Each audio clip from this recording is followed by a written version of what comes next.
Le Range Rover est en effet la référence, presque une légende sur le marché du 4x4 de luxe.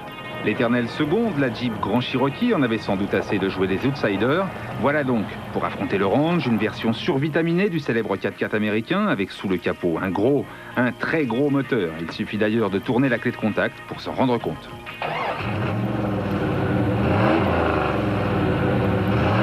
Ce moteur n'est pas nouveau, mais il a fait ses preuves et la puissance est là.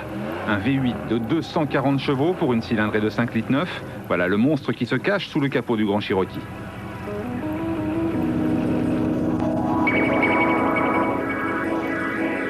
Esthétiquement, le Grand Cherokee 5,9 litres a peu de différence avec le 5,2 litres. Seules les prises d'air sur le capot, la calandre et les jantes spécifiques lui confèrent un look plus rageur. L'ensemble étant plutôt réussi.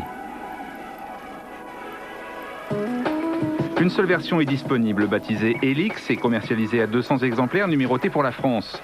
Climatisation automatique, sellerie cuir, 10 haut-parleurs, un toit ouvrant électrique sans oublier un ordinateur de bord sophistiqué, confère au Grand Cherokee un niveau d'équipement très complet.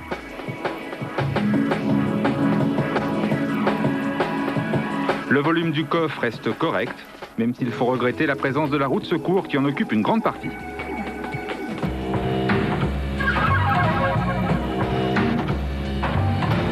Le Range Rover reste, c'est sûr, le plus élégant de tous les 4x4.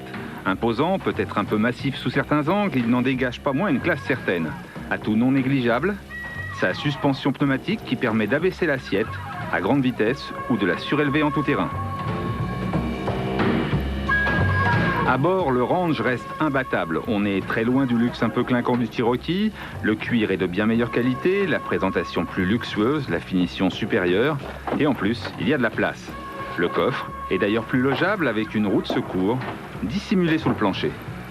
Dans ce domaine, la victoire du Range est incontestable.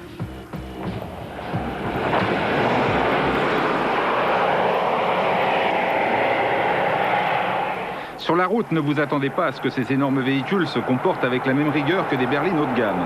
En revanche, les performances de leurs moteurs sont excellentes et il faut donc conduire le Range avec un minimum de prudence, même si pour un tout-terrain, ses qualités routières sont satisfaisantes et son confort de suspension excellent.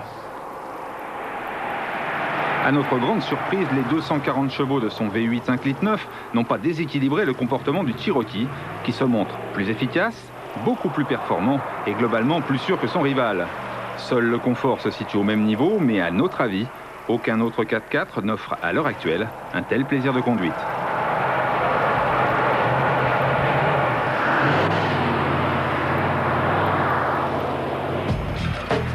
Avec des moteurs pareils, les deux 4x4 sont gourmands, très gourmands. Après 300-350 km, un arrêt à la pompe vous coûtera entre 550 et 600 francs. En utilisation intensive, le Range frôle les 25 litres et la Jeep les 26 litres au 100.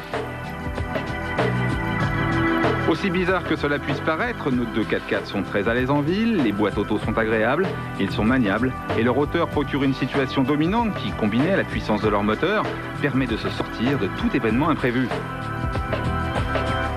Au moment de l'addition, il vous faudra débourser 100 000 francs de plus pour acquérir le Range Rover et à nos yeux, ce n'est pas justifié. Il se classe donc second de ce comparatif.